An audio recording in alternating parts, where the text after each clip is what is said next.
Sahabat RTV, sederet kasus pembunuhan yang kami informasikan seluruhnya dilatar belakangi masalah utang piutang.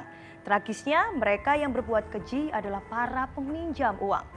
Tak habis pikir memang setelah ditolong diberikan sejumlah pinjaman uang, mereka justru membunuh. Namun kriminolog menilai terkadang memang ketika kita menagih utang, orang yang kita tagih bisa jadi lebih jahat karena mereka tersinggung dan merasa tidak mampu membayar. Dari kasus ini diharapkan para peminjam uang lebih sadar diri akan posisinya yang telah dibantu dan diharuskan membayar utang, bukan justru membunuh si pemberi utang. Sahabat RTV, laporan ini sekaligus menutup perjumpaan kita kali ini. Tetap saksikan program Terbaik Crime setiap Senin pukul 23 waktu Indonesia bagian Barat hanya di RTV. Saya Stefani Deversta, salam Terbaik Crime, menumpas kejahatan.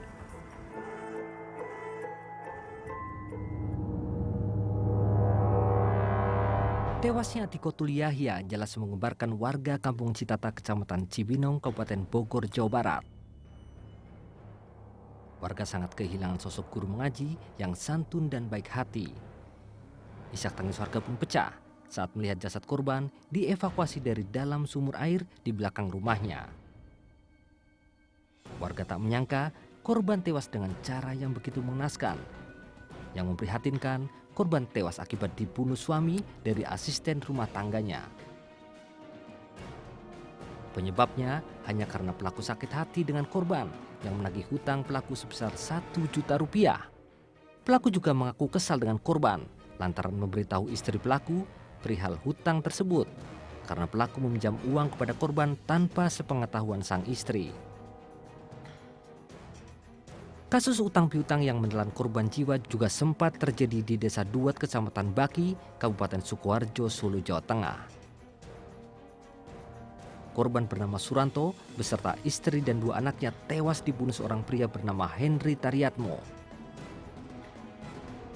Mirisnya, pelaku tak lain merupakan teman dekat korban Suranto sejak kecil. Padahal pelaku tidak memiliki utang dengan keluarga korban. Namun pelaku nekat membunuh keluarga Suranto untuk menguasai harta korban dan menjual barang hasil curian guna melunasi seluruh hutang pelaku yang mencapai ratusan juta rupiah. Seorang perempuan bernama Aprianita juga menjadi korban pembunuhan karena masalah hutang piutang. Jasad korban yang merupakan aparatur sipil negara di kantor Dinas Pekerjaan Umum dan Cipta Karya Provinsi ini ditemukan di dalam lubang makam yang dicor semen.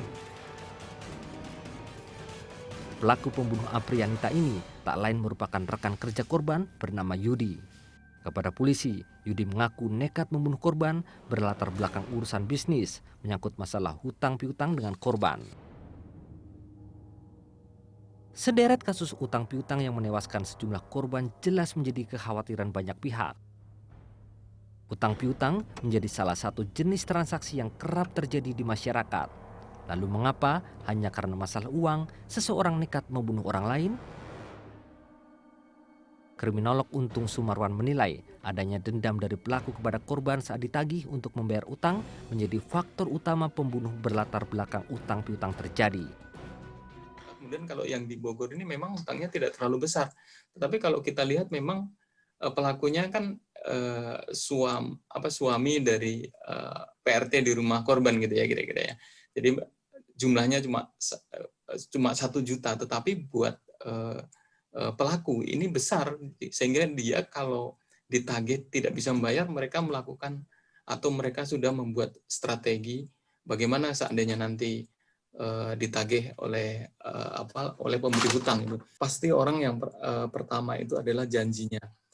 Janji pertama nggak bisa, kedua, ketiga, ketika nggak bisa, orang yang mempunyai hak terhadap hutang itu, maka dia akan melakukan cara yang lain, mungkin dengan kasar dan kadang-kadang orang itu justru ketika tersinggung justru lebih galak daripada orang yang, dan ini naluri manusiawi sekali gitu ya.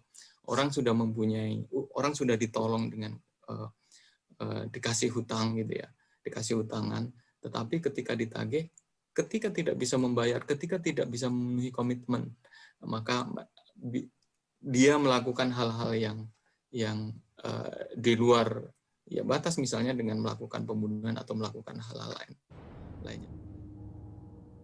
Jika utang yang diberikan tidak segera dibayar, maka akan muncul rasa tidak suka dan tidak percaya dari pihak si pemberi utang.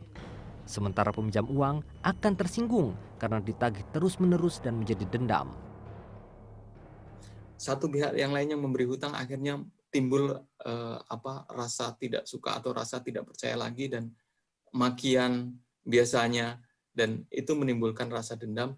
Dari rasa dendam itulah akhirnya menimbulkan rasa yang berlebihan, dendam yang berlebihan, dan berupaya untuk menghindari tagihan, atau bahkan kalau bisa ya tidak membayar gitu ya. Dengan caranya seperti itu. Orang-orang yang seperti ini tidak pernah memikirkan lagi soal akibat gitu ya, soal dampaknya, bahwa mereka akan tertangkap, bahwa mereka harus menanggung risiko. Mereka hanya berpikir bagaimana dia terbebas dari hutang, bagaimana dia terbebas dari orang yang selalu menagih hutang kepada dirinya gitu ya. Untuk menyarankan agar terhindar dari kejadian seperti ini, perlu bagi kita untuk mengenal karakter orang yang meminjam uang. Selain itu, tentunya diharapkan kesadaran bagi pihak yang berhutang agar segera melunasi saat jatuh tempo dan jangan justru menghindar. Apalagi menghabisi nyawa orang yang justru sudah membantu kita dari kesulitan ekonomi. Dari Jakarta, Helmut Timothy, Sri Asih Rizky, John B. Crime, RTV.